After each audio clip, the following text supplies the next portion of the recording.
Cada vez que abro los ojos, levanto una ciudad plateada delante, la faena del ruido, los aviones y las pestañas volteadas al cielo sin inscripciones. El agua en la zona de tormentas corroe lo que nos sostiene. Querías una vida peligrosa, una, no esta, o tal vez lo sea, una vida peligrosa, dijiste, una y otra vez arrodillada, golpeando con la mano abierta la estantería de cristal que llevaba tu nombre.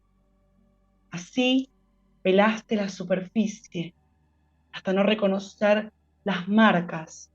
Manejaste por la ruta hacia el sembrado hasta tocar el maíz con la piel más suave, las mejillas enrojecidas, la aspereza dorada de la espiga. Rojo así querías el riesgo, lisura, prefacio, llanura, precipicio, tu sed. Vas a amar un cuerpo imposible.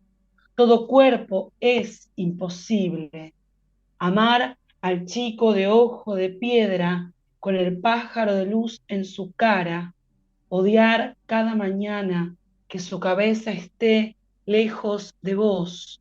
¿Por qué, por qué, por qué la mano abierta, una esponja rosada? Vas a amar del hueco de su cuerpo su voz, un eco al interior de la frente, mojada, repetir ese sonido y su olor, sin ver el olfato y el oído tallan la señal, alerta. Podrías haberte quedado en casa, podrías haber dejado el polvo en su lugar. Dejaste que la imagen hablara por vos. Sos un animal hambriento. Los hombres del pasado disparan sin mirar. No hay tesoro, nadie vuelve satisfecho. El alivio es de los que escapan. Una vida peligrosa, tal vez esta, tal vez así, un peñasco a punto de quebrarse. Eso es lo que querías. En esta oportunidad nos vamos a trasladar una vez más a la ciudad de Buenos Aires y ahí nos está esperando quien nos acaba de compartir un poema. Estamos hablando de Gabriela Piñataro y le damos la bienvenida. ¿Cómo estás? Hola, ¿qué tal? ¿Cómo estás? Muchas gracias por esta invitación. Muchas gracias y un placer que podamos charlar un rato, un poquito de poesía, un poquito de tu vida. Y bueno, según algunos datos que anduve ahí hurgando, este año hace 10 años que empezó como una vorágine de teatro, de poesía y todas esas cuestiones, ¿no? Sí, más o menos. Sí, sí. Yo vengo bastante del palo del teatro, desde bastante chica. Es como mi formación más primaria, desde los centros culturales comunitarios de mi barrio. Vengo también del teatro comunitario. Fue como mi primer experiencia con un lenguaje sensible, ¿no? De chica, si me preguntabas, yo quería ser actriz, era mi primer deseo. Y luego fui entrando en la escritura, en la poesía, hasta que luego, mucho más tarde, descubrí que en torno a la poesía había todo un mundo que para mí era totalmente desconocido. Yo estaba muy familiarizada con los espacios, sí, teatrales o de la música, pero en torno a lo que sucedía en torno a la poesía, para mí fue como un descubrimiento más tardío. Los ciclos, las lecturas, las editoriales independientes, se abrió un mundo para mí que no sabía que existía realmente, al menos en mi barrio no había como ese tipo de espacios, yo estaba más acostumbrada a otro tipo, digamos, de espacios culturales. Cuando me decís en mi barrio, estamos hablando del barrio de Floresta. Exactamente, del barrio de Floresta, de uno de los mejores barrios de esta ciudad. No me voy a poner en defensa de este hermoso barrio, pero sí, sí, el barrio de Floresta. Soy nacida y criada acá, en estas calles del blanco y negro, del club de Albois. Y es un barrio bastante más periférico, en realidad, que bueno, sus lógicas culturales están más centradas en los espacios culturales estatales o comunitarios, y esos fueron mis primeros lugares también de formación, ¿no? Yo empecé formándome en talleres culturales en barrios, y luego hice teatro comunitario en el Hípico de Floresta, que funciona en un lugar también recuperado, en un galpón, y esos fueron mis primeros vínculos. Después, bueno, seguí formándome en teatro en otros lugares, pero en esa época, no sé, cuando yo era adolescente, sí había muchos lugares para estudiar teatro, pero yo leía y escribía poesía aquí en mi casa, pero no sabía que había como un mundo como tan variado y heterogéneo en torno a la palabra. Eso vino ya pasado los 20, digamos, que empecé como a conocer gente que también escribía, o que hacía fanzines, o que armaba ciclos. Me enteré como en ese momento de que, bueno, que mi barrio también funcionaba en un momento lo que era Casa Silk, que tenía también una editorial, que hacían unos eventos que eran los Rock and Poetry, y ahí empecé como a enterarme que había un montón de gente escribiendo eso que yo leía, o escribía en una zona del terreno de lo más íntimo, ¿no? Como, bueno, escribía para mí, no sabía que eso podía llegar a transformarse en un artefacto, ¿no? En una otra cosa que pudiera compartirse o circular. Contame esa parte de la poesía, de lo que era para vos la poesía antes de los 20, es decir, antes de que descubras, digamos, lo que se parecía un poco a lo que ibas haciendo de la Gabriela actriz, que era esa parte más también desde lo comunitario, desde lo independiente también y demás. Entonces, ¿qué era para vos la poesía en ese momento? Que vos dijiste, para mí era una cosa y después que fuiste descubriendo esos mundos que no sabías que existían. ¿Cómo se reflejaba? ¿Qué autoras, qué autores había para que vos tengas otra concepción? ¿Qué leía de poesía yo de adolescente? Bueno, creo que lo primero que leí tiene que ver también con la mano, ¿no? Siempre, ahora ya que de adulta que laburo con esto, pienso que, bueno, la escuela tiene como un lugar al que por ahí accedes a una cierta poesía en la secundaria. Tuve una buena profesora de literatura que abrió, la verdad, que un montón de puertas, y creo que lo primero que llegué, y que llegué con entusiasmo, porque, bueno, la poesía escolar generalmente no genera entusiasmo, pero sí, cuando apareció Lorca fue como un descubrimiento. Lorca, Pizarnik, Orozco, que creo que eso habrá llegado en cuarto año del secundario con la materia que veíamos, literatura argentina y literatura española. Y creo que fue lo primero que dije, acá hay algo que me conmueve, ¿no? Y creo que sí, la figura de Alejandra en la adolescencia fue como una figura bastante central, bastante como medular. Interpelaba en las zonas propias de oscuridad de la adolescencia también. Y en mi casa tenía como una biblioteca bastante como heterogénea. Mi familia se leía mucho, de una manera como muy, digamos, de hobby. Se compraban libros, porque podrían haber otras cosas, pero por suerte libros aparecían, pero teníamos mucho el palo de la ciencia ficción. Esas fueron mis primeras lecturas, en realidad, la ciencia ficción sobre todo. Fue mi primera formación, digamos. Mis primeros paisajes imaginarios y poéticos vienen de la mano de la ciencia ficción rusa, la sci-fi dura, digamos, ¿no? Y creo que lo que empecé a descubrir, así como en la biblioteca, medios perdidos, sí, había algo de Becker, había algo de Benedetti perdido por ahí también, Neruda, que venía de las lecturas más de mi mamá, supongo, en su momento, y esos fueron como los primeros accesos. Pero sobre todo creo que también, que a veces como queda como muy al margen, para mí también el poder pensar la escritura en un sentido poético y en corte de verso, viene con la música y viene para mí de la mano del punk también. Fui una adolescente bastante punky. Mis primeras experiencias también de escucha y de recitales vienen de esa mano. Y para mí las letras de punk escondían un montón de sentido poético de lo que yo quería decir, o lo que a mí me pasaba, ¿no? En ese momento, a los 14, 15, 16, 17. Entonces creo que dentro de mis autores fundacionales tendría que incluir no solo a Alejandra, a Girondo, Orozco, a Lorca, sino también a todo el punk que escuché, que para mí es como una formación poética, de alguna manera, de mi lengua, sí, y de mis oídos.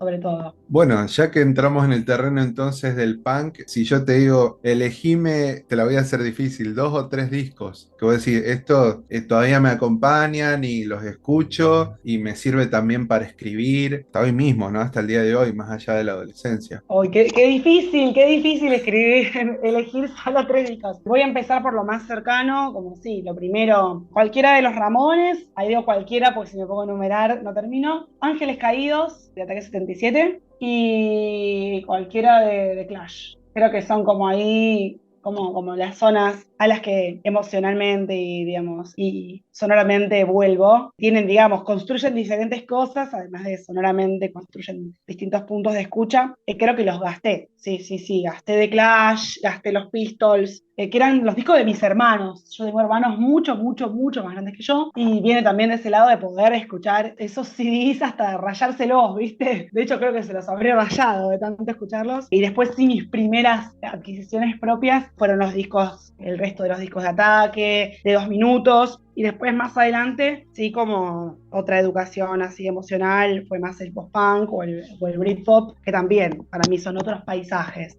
New Wave, que para mí construyen imágenes poéticas que muchas veces me cuesta no pensarlo como figuras autorales a las que mi escritura va como escenario de alguna forma. Más allá de la música, del punk, del brete en el que te metí de elegir esto, porque claro, enumerar las pasiones es muy difícil. Pero bueno, yo quería más que nada, viste, esta cuestión de qué es lo primero que se te viene. Porque lo primero que se te viene es lo que más uno está más aferrado, me parece a mí, porque está ahí a la mano, las melodías que van dando vueltas, los estribillos y todo eso. Quería ir justamente esto que me contás que te movía a la actriz cuando eras mucho más chica, que me dijiste si yo le hubiese preguntado a la Gabriela de hace más de 15 años atrás, me iba a decir que quería ser actriz. Entonces, después se fue aplacando, lo pusiste, digamos, en un carril paralelo a toda esa cuestión, fuiste tomando elementos para ir mezclándolos con la poesía. ¿Cómo fue eso? Creo que se fue como ampliando, ¿no? Creo que el querer ser actriz venía de la mano de, yo, bueno, me la pasaba en mi casa disfrazándome, construía escenarios de juego todo el tiempo al ser la hermana menor en una casa de adultos. Tenía mucho tiempo sola y construía personajes. Yo me armaba unos juegos que eran para mí fantásticos en mi cabeza. Me armaba escenarios, de repente mi mamá bajaba y toda la cocina estaba llena, viste, de objetos que había sacado de los placares. Y con el tiempo, bueno, era como ese deseo primal de ser actriz. No se aplacó, sino que después al empezar a entrenar teatro y a formarme en distintas, digamos, corrientes teatrales, descubrí que había algo para mí que era como muy indiscernible a la hora de también pensar los personajes o la dramaturgia de los personajes, que tenía claramente que ver con la palabra. Y creo que todo el tiempo hay momentos donde por ahí sí me he dedicado más digamos, a entrenar, a investigar teatralmente. Años que no he entrenado, no he hecho teatro y dejé de formarme en algún momento y me dediqué mucho más a la escritura. Es como que algo se me empezó a abrir que tenía que ver más con que para mí los lenguajes artísticos me permiten irme haciendo preguntas,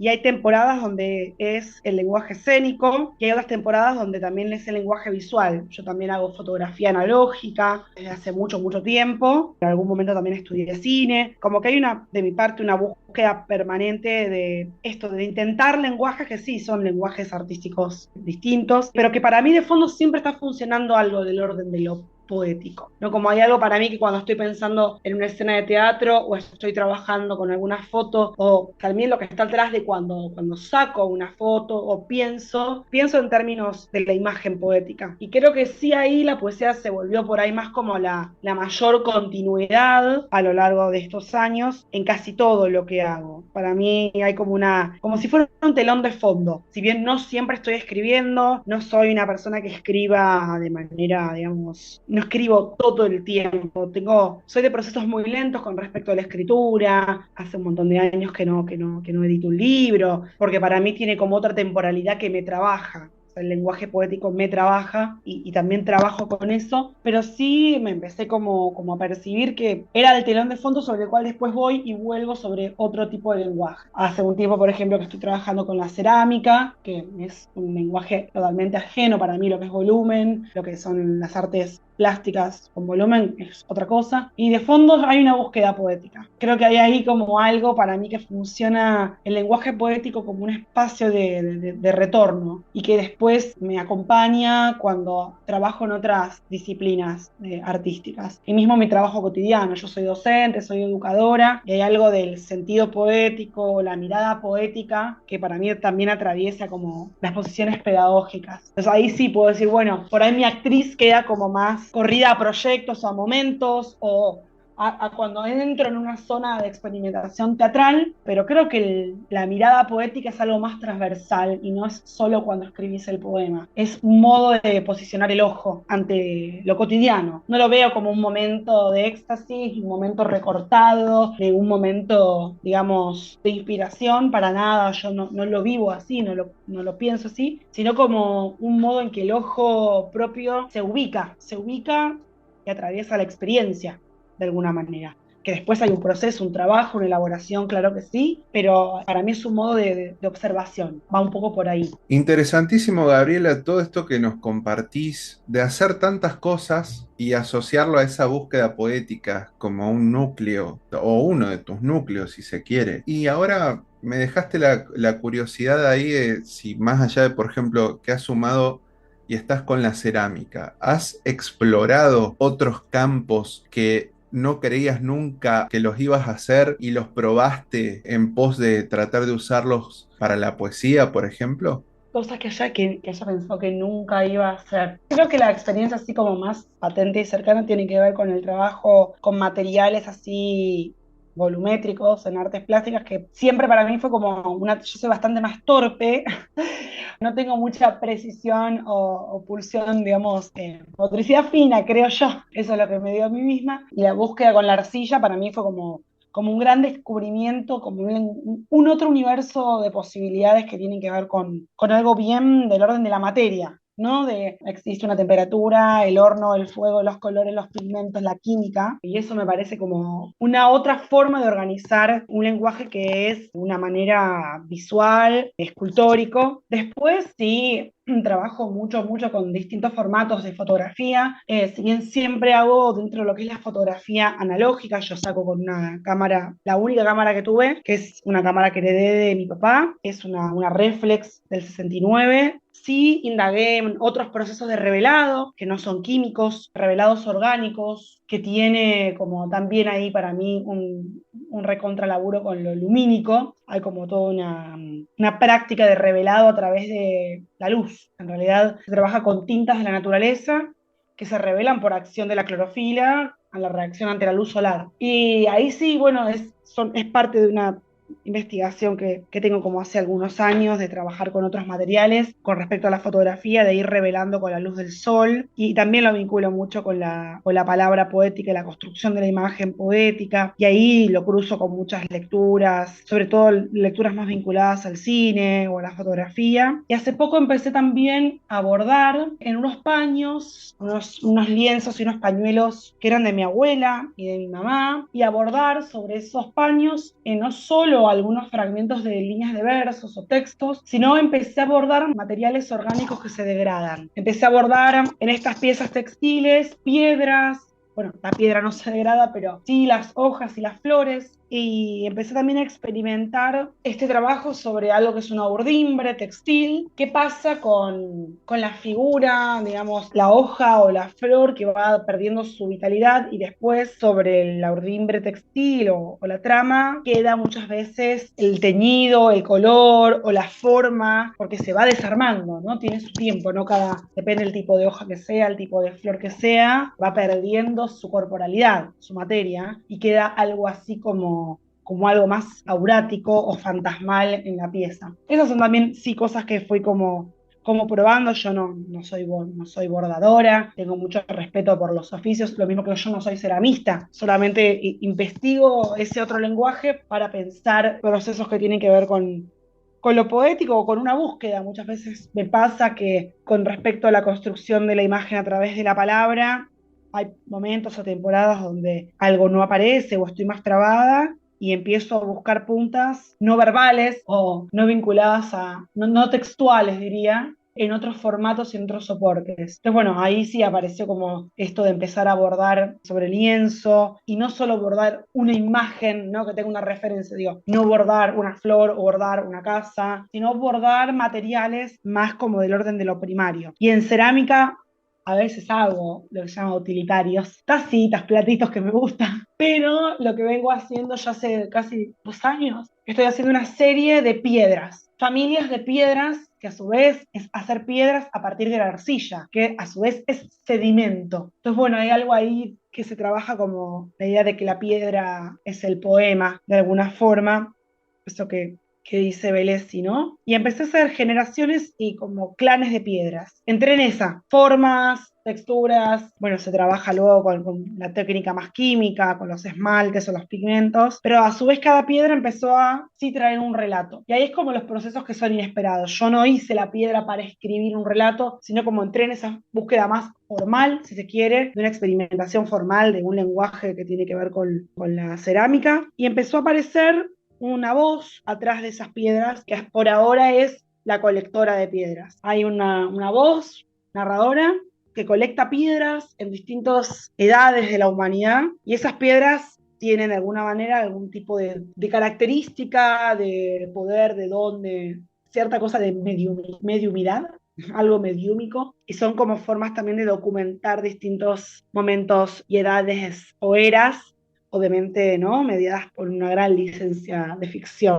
Y eso sí fue una búsqueda como, o un proceso de escritura para mí inesperado. No pensé que a partir de esa experimentación con la ella iba a aparecer una voz por ahora narrativa, pero que tiene un tono poético. No sé qué va a pasar con eso, no le estoy buscando ningún formato, estoy como disfrutando de cuando aparece un clan de piedras que vienen de, algunas son las piedras de los glaciares, otras de los fondos de las cavernas, de distintos lugares geográficos, y también ahí investigo un poco del suelo, de la geografía, para pensar, bueno, qué componentes tendría esta piedra de ser real, qué tipo de metal o qué tipo de sedimento y qué información también trae eso. Sí, ahí, bueno, me gusta como también una dimensión del lenguaje más científico, geológico, es algo que siempre me atrajo. En algún momento de la vida hubiese querido estudiar paleontología, geología, astronomía. Son como zonas que siempre me generan como mucha curiosidad y que me di cuenta después con el tiempo que esa curiosidad tiene que ver con los mundos posibles que abre ese otro lenguaje de la ciencia que me es muy ajeno porque no es mi práctica, no es mi esfera, pero que pueden venir a nutrir la propia experimentación de la palabra poética. Son otros campos de alguna manera. La poesía para mí es una forma de mediar con el mundo y no una reclusión del mundo, ni una distancia, viste, elevada, no, para nada, no lo concibo así. De hecho, para mí tiene que ver con algo como muy vital y muy cotidiano, ¿no? De cómo entra o se cuela la poesía en los modos de observar, vuelvo a no, hay algo ahí de experimentar con el ojo. La única certeza que tengo como hace un tiempo es que, bueno, que es que de alguna manera es como que la mano es un ojo que escribe. Para mí hay algo ahí que lo sostengo por ahí como una premisa propia, ¿no? Mi mano es un ojo que escribe, probablemente porque tengo como, sí, para mí un proceso muy visual con respecto a la escritura, que debe tener que ver, por un lado, con mi gran afición al cine, o de alguna manera una gran cinefilia, y que también tiene que ver con las primeras vinculaciones con el mundo de la imaginación y la imaginatividad, ¿no? Me pasé toda la infancia viendo películas. En mi casa se veía mucho cine. Y también era como el momento de paréntesis, ¿no? Yo vengo de una familia, digamos, de clase trabajadora. Mi papá era camionero y él era un fanático del cine. Y cuando bajaba de su camión con su ropa de grafa, a la noche como el momento por ahí de disfrute era ver algún western. Y para mí está vinculado como todo también a eso, como más esa matriz sensible. No vengo de una familia para nada ligada a lo académico ni a lo intelectual. En mi relación con la poesía y con la literatura no tiene que ver con eso, tiene que ver con estos otros gestos, ¿no? Que para mí están escondidos en esto, ¿no? Mi vieja era muy fanática de la pintura y bueno, y sin embargo, ella nunca había podido terminar su colegio primario y la mina leía de noche cuando yo la dejaba en paz, fascículos de enciclopedias que compraba en el puesto de diarios, ¿no? Para mí la poesía está metida como en esos lugares, en estas bibliotecas medias como heterogéneas, truncas, raras, entre libros de ciencia ficción dura y después muchísimos libros de religión y espiritualidad, pues mi mamá era hipercatólica, ponele.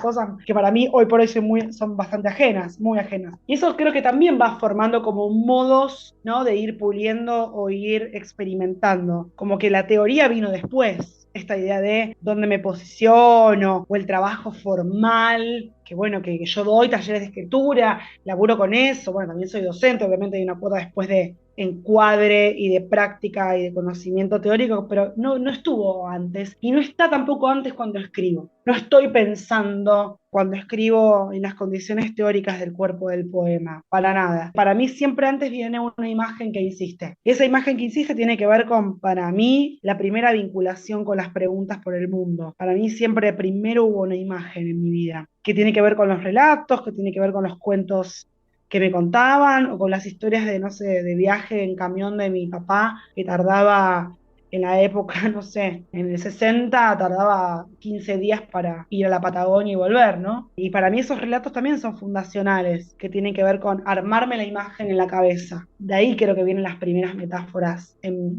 mi vida, ¿no? De imaginar algo que nunca iba a poder ver porque yo no iba a hacer ese viaje en camión nunca, por ejemplo, digo, ¿no? Por eso pienso que esto de estar abierta a la experimentación tiene que ver con ir encontrando las imágenes que hablen por mí y las imágenes que me permitan construir un otro modo de intervenir en el mundo sensible. Creo que el trabajo de la poesía es esa mediación que no es inmediata, sino que la poesía da un rodeo con lo que existe, por eso nos permite pensar de otro modo. Creo muchísimo en el trabajo de la demora, de una demora en el lenguaje poético, de permitir esa demora, de no buscar lo inmediato, no buscar el efecto, sino habilitar una demora que la vida vertiginosa, productiva, neoliberal, capitalista, obtura de alguna manera. Creo que también va un poco por ahí, ¿no? Intento buscar un lenguaje que se desmarque y se desmercantilice. Siento que con la poesía, necesariamente también como una posición poético-política, es ir en contra de lo que todo el tiempo hacemos con el lenguaje, que es participar del mercado con nuestras condiciones de experiencia, ¿no? Lo hacemos todo el tiempo. Creo que la poesía es algo que puede ir en contra de un lenguaje mercantil o de un lenguaje productivo. Es producir de otro modo, producir sentido a contrapelo y de esa manera se interviene como la selva de símbolos en la que vivimos de alguna forma. Gabriela, te invito a que nos compartas algunos de tus poemas. Bueno, voy a leer entonces otro texto inédito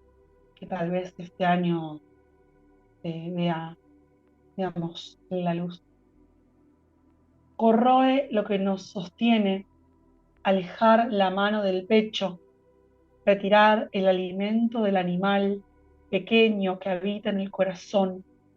Secar su pastura trae el desastre o el incendio, pero el animal sabe, huele la chispa y se resguarda en la cuenca del hombro.